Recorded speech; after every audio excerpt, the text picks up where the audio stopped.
Hello नमस्कार दोस्तों। MP board class 12 general English में आपका स्वागत है। आज आप पढ़ेंगे लेसन 9। तो लेसन 9 की यदि हम बात करें तो इसका नाम क्या है?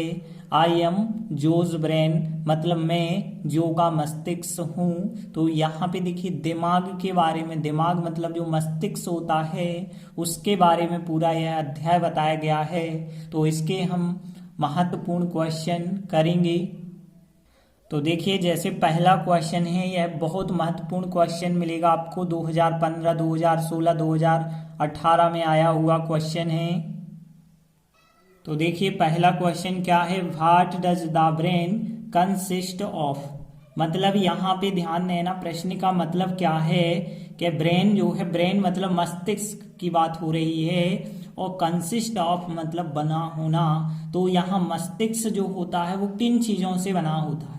तो देखिए इस पार्ट को जब आप पढ़ोगे तो आपको पता चलेगा। इस पार्ट में यही बताया गया है कि मस्तिष्क जो है सफेद और भूरे ऊतकों से बना होता है, और जिसमें जो है जिलेटिन की जो है बहुत घनिष्ठ संरचना होती है। तो देखिए यहाँ क्या बताया गया है? मस्तिष्क जिलेटिन सघनता, सघनता मतलब होती है घनिष्ठ, के भूरे एवं सफेद ऊतकों से बना होता है। मतलब मस्तिष्क की जो संरचना होती है वो किस चीज पर निर्भर करती है? ऊतकों पर निर्भर करती है। बहुत सारे ऊतक पाए जाते हैं जो सफेद रंग के होते हैं या भूरे रंग के होते हैं। और जिलेटिन, जिलेटिन मतलब जैसी पॉलीथीन होती है ना, वैसी ही बहुत पतली जो होती है जिलेटिन कहलाती है, और उसकी सघनता पाई जाती है। सघनता मतलब एक जिलेटिन, उसके ऊपर एक और जिलेटिन, एक और जिलेटिन, तो ऐसी जिलेटिन सघनताएं होती हैं मस्तिष्क में। तो देखिए यहाँ जिलेटिन के लिए तो जिलेटिन वर्ड होगा, यहाँ पे सघनता, तो सघनता के लिए बस आपको वर्ड पता होना चाहिए। तो कंसिस्टेंसी होती है सघनता, ठीक है ना। तो एक वर्ड जरूर आप याद रख लें, कंसिस्टेंसी। तो यहाँ पे कंसिस्टेंसी का मतलब क्या होता है? सघनता, ठीक है। और फिर भूरे तो पता होगा, भूरा रंग ग्रे कहलाता है, ग्रे एंड व्हाइट। और टिश्यू मतलब ऊतक होता है। जो सब वर्ड पता है, केवल आपको सघनता मतलब कंसिस्टेंसी वर्ड पता होना चाहिए, बाकी तो सब वर्ड आपको पता होंगे। तो देखिए यहाँ मस्तिष्क के लिए कौन सा शब्द होगा? The brain. जिलेटिन के लिए जिलेटिन हो जाएगा।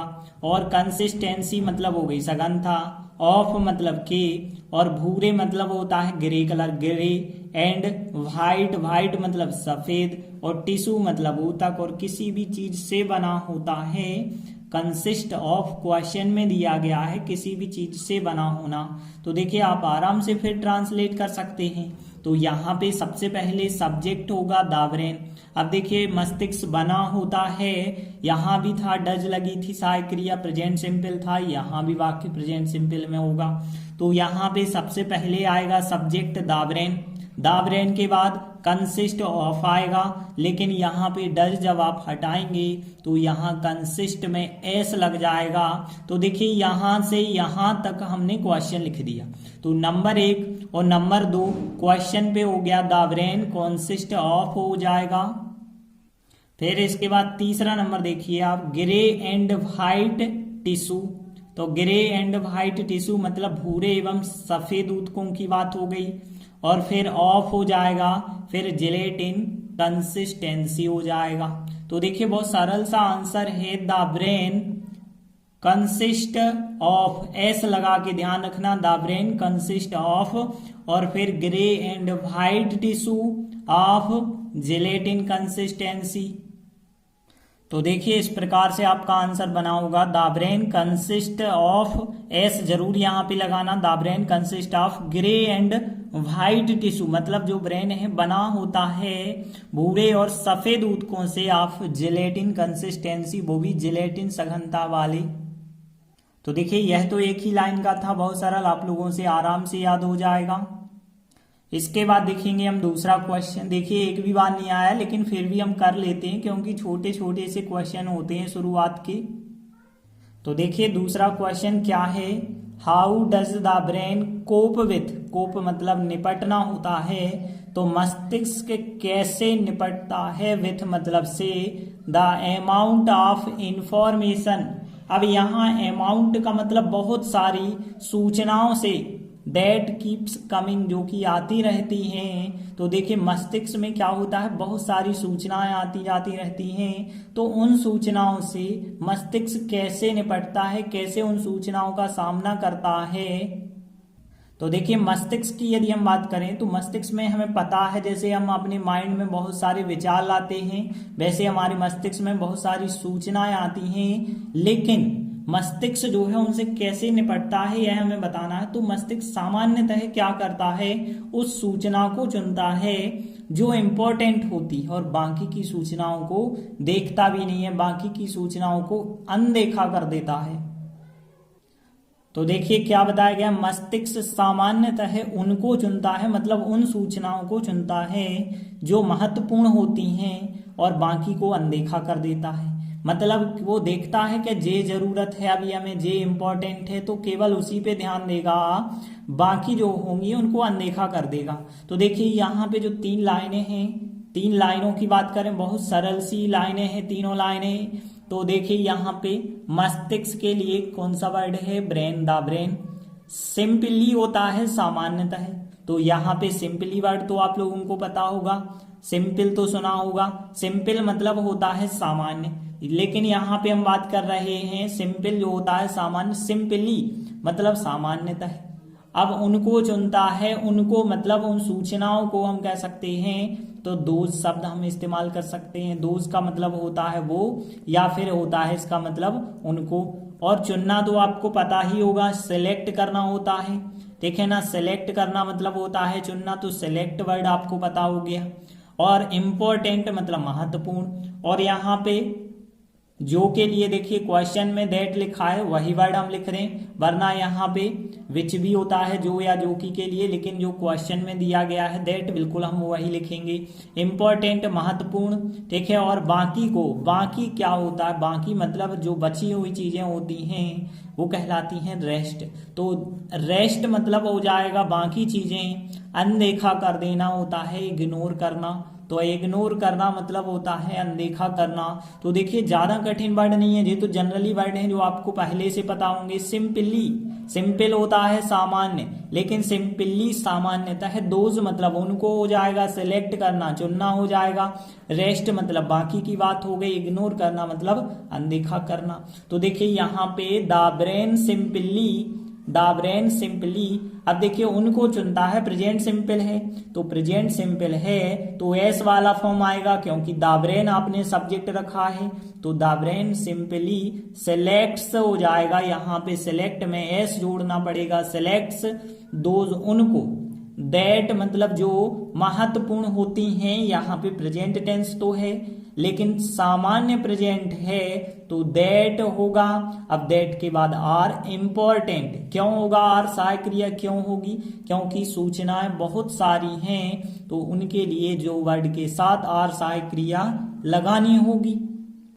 तो यहाँ पे दैट आर इम्पोर्टेंट जो महत्वपूर्ण होती हैं, एंड और क्या कर देता है, बाकी को अनदेखा कर देता है। प्रेजेंट सिंपल फिर है तो एंड हम कहेंगे, एंड इग्नोर, इग्नोर में एस, क्योंकि जो मस्तिष्क है वो अनदेखा कर देता है। तो मस्तिष्क तो एक वचन हम बता रहे हैं ब्रेन, तो इस वजह से यहाँ इग्नोर्स होगा, तो एंड इग्नोर्स और अनदेखा कर देता है। द रेस्ट मतलब बाकी बची हुई चीजों को हम कह सकते हैं। तो देखिए आंसर बहुत सरल है, यहाँ पे देखिए the brain simply selects those that are important and ignores the rest. तो देखिए बताया भी गया है इसमें कि द ब्रेन मस्तिष्क सिंपली सामान्यतः सेलेक्ट्स चुनता है, दोज उनको चुनता है, दैट आर इम्पोर्टेंट जो महत्वपूर्ण होती हैं, एंड इग्नोर्स और अनदेखा कर देता है, द रेस्ट मतलब बाकी को अनदेखा कर देता है। तो देखिए यह भी सरल है, 2 ही लाइनें हैं यहाँ पे, आराम से आप लोगों से बन जाएंगी।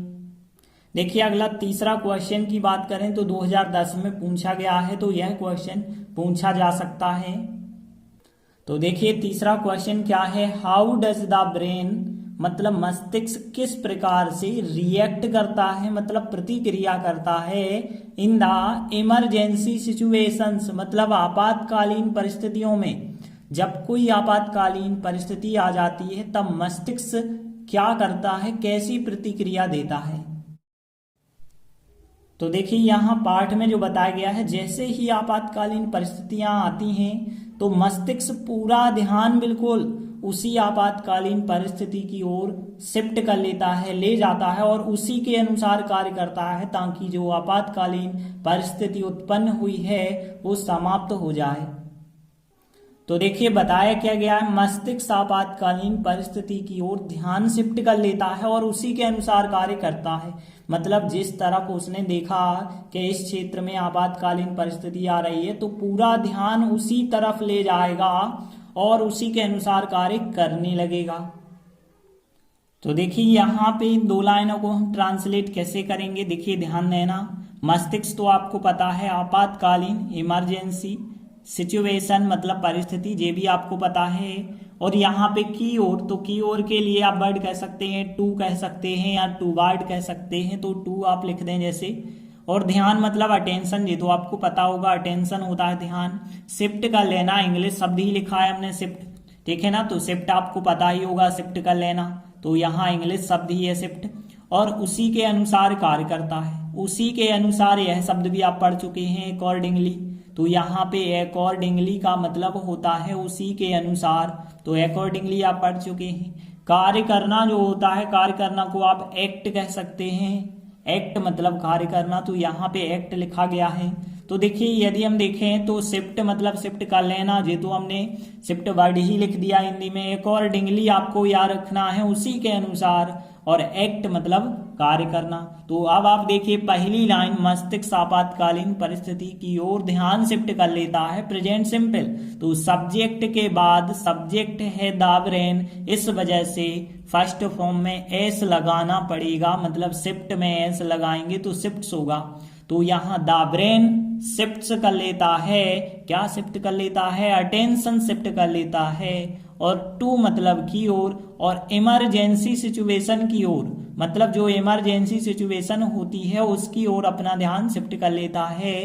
तो द ब्रेन मस्तिष्क शिफ्ट कर लेता है, मतलब शिफ्ट्स, और attention to the emergency situation, and और एक्ट्स कार्य करता है, प्रेजेंट सिंपल। यहाँ भी मस्तिष्क कार्य करता है, तो मस्तिष्क तो एक वचन है तो एस जोड़ना होगा, एंड एक्ट्स, और कार्य करता है अकॉर्डिंगली मतलब उसी के अनुसार।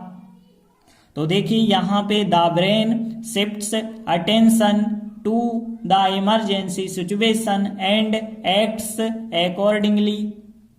तो देखिए इस प्रकार से आपका आंसर होगा, द ब्रेन मतलब मस्तिष्क शिफ्ट कर लेता है, मतलब ले जाता है कह सकते हैं, अटेंशन ध्यान ले जाता है, टू द इमरजेंसी सिचुएशन आपातकालीन परिस्थिति की ओर पूरा ध्यान ले जाता है, एंड एक्ट्स और कार्य करता है अकॉर्डिंगली मतलब उसी के अनुसार। तो देखिए यहाँ तो दोनों लाइन बहुत सरल सी लाइनें हैं, यह तो आपसे आराम से क्वेश्चन बन जाएगा। देखिए अगला क्वेश्चन चौथे की यदि बात करें तो यह भी परीक्षा में नहीं पूछा गया है, लेकिन फिर भी आप इसे करके चलें।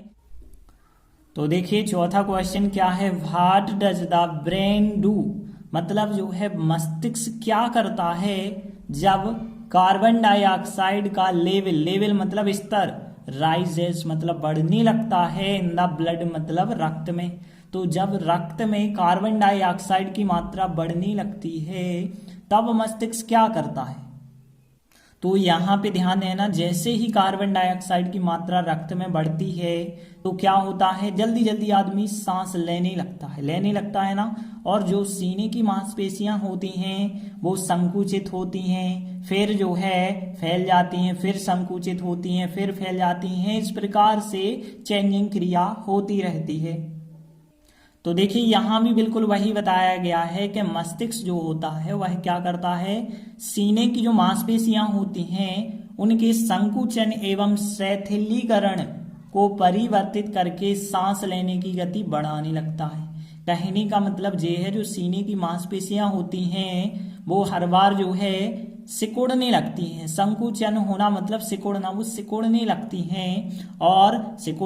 हैं और फैलने भी लगती हैं। पहले सिकुड़ती हैं फिर फैलती हैं, सिकुड़ती हैं फैलती हैं, तो यह क्रिया जो चलती रहती है इसको वो क्या कर देती हैं, परिवर्तित कर देती हैं। और सांस लेने की जो गति है वो बढ़ा देती है, मतलब जल्दी जल्दी जो है व्यक्ति सांस लेने लगता है। तो संकुचन की और शिथिलीकरण की क्रिया परिवर्तित हो जाती है, मतलब जो नॉर्मल होता है संकुचन और शिथिलीकरण की क्रिया वो अब चेंज हो जाती है और सांस जल्दी जल्दी लेने लगता है। ये कौन करता है? मस्तिष्क करता है। तो यहाँ पे यदि हम देखें ट्रांसलेट के लिए कौन कौन से वर्ड कठिन हैं, तो यहाँ पे देखें सीने को चेस्ट कहते हैं। चेस्ट मसल्स मतलब सीने की मांसपेशियां, मसल्स तो आपको पता ही होगा मांसपेशियों के लिए, और चेस्ट मतलब सीना, तो चेस्ट मसल्स हो गया। और संकुचन के लिए बस वर्ड याद रखें, कॉन्ट्रैक्शन होता है संकुचन के लिए, तो यहाँ पे कॉन्ट्रैक्शन का मतलब होता है संकुचन, तो यहाँ पे संकुचन आप याद रखें। शिथिलीकरण, शिथिलीकरण क्या है? जो मांसपेशियां जब आराम करती हैं तो उसका समय कहलाता है शिथिलीकरण। तो इसे हम क्या कह सकते हैं? रिलैक्सन टाइम कह सकते हैं। तो देखिए रिलैक्सन टाइम का मतलब होगा यहाँ पे, रिलैक्सन टाइम मतलब आराम करने का समय, उसी को कहा जाता है शिथिलीकरण। और परिवर्तित करके, तो देखिए हमने जब भी बताया क्रिया में करके शब्द आए तो बाय प्लस आईएनजी आप लगाएं, तो बाय चेंजिंग कर सकते हैं हम। बाय चेंजिंग मतलब परिवर्तित करके। सांस लेने की गति, तो गति को तो रेट कहते हैं, सांस लेना को ब्रीथ कहते हैं, ये तो आप लोगों ने पढ़ा होगा। तो ब्रीथ मतलब होता है सांस लेना, ये तो आप लोगों ने पढ़ा होगा, ब्रीथ सांस लेना। तो यहाँ पे ब्रीथिंग, ब्रीथिंग मतलब ब्रीथिंग रेट यदि हम कहें तो सांस लेने की गति, सांस लेने की दर, तो ब्रीथिंग रेट मतलब सांस लेने की दर हो जाएगा, सांस लेने की गति। और बढ़ाने लगता है, ये लिखा था राइजेस मतलब बढ़ाने लगता है, प्रेजेंट सिंपल का, ठीक है ना। तो देखिए अब वर्ड तो आपको पता होगा, कॉन्ट्रैक्शन संकुचन हो गया, रिलैक्सन टाइम आराम करने का समय जिसे हम शिथिलीकरण कहते हैं, और बाय चेंजिंग परिवर्तित करके, और क्या परिवर्तित करके? सांस लेने की दर मतलब ब्रीथिंग रेट मतलब सांस लेने की दर या सांस लेने की गति, और बढ़ाने लगना मतलब राइजेस। तो देखिए इट मतलब वह है, और राइजेस बढ़ाने लगता है, क्या चीज बढ़ाने लगता है? ब्रीथिंग रेट बढ़ाने लगता है। तो यहाँ पे हो गया इट राइजेस बढ़ाने लगता है, द ब्रीथिंग रेट को बढ़ाने लगता है, बाय चेंजिंग परिवर्तित करके, और किस चीज को परिवर्तित करके? यहाँ कॉन्ट्रैक्शन एंड रिलैक्सन टाइम को, ठीक है ना। तो कॉन्ट्रैक्शन एंड रिलैक्सन टाइम को परिवर्तित करके, और फिर ऑफ द चेस्ट मसल्स मतलब सीने की मांसपेशियों की बात हो गई यहाँ पे, तो इट राइजेस यह बढ़ाने लगता है, जी लिखा था राइजेस द ब्रीथिंग रेट सांस लेने की दर को बढ़ाने लगता है, बाय चेंजिंग परिवर्तित करके, कॉन्ट्रैक्शन एंड रिलैक्सन टाइम को, और ऑफ द चेस्ट मसल्स। तो देखिए आंसर क्या बना है? इट राइजेस यह बढ़ाने लगता है, द ब्रीथिंग रेट सांस लेने की दर बढ़ाने लगता है, बाय चेंजिंग परिवर्तित करके, द कॉन्ट्रैक्शन को मतलब संकुचन को परिवर्तित कर देता है, एंड रिलैक्सन टाइम शिथिलीकरण को भी परिवर्तित कर देता है, ऑफ द चेस्ट मसल्स सीने की मांसपेशियों का शिथिलीकरण और सीने की मांसपेशियों का जो संकुचन होता है वो परिवर्तित कर देता है, और सांस लेने की दर बढ़ा देता है कार्बन डाइऑक्साइड का स्तर बढ़ने के कारण। तो देखिए इस प्रकार से हमने 4 महत्वपूर्ण क्वेश्चन आंसर किए। आगे के वीडियो में हम आगे के क्वेश्चन आंसर करेंगे, तब तक के लिए धन्यवाद।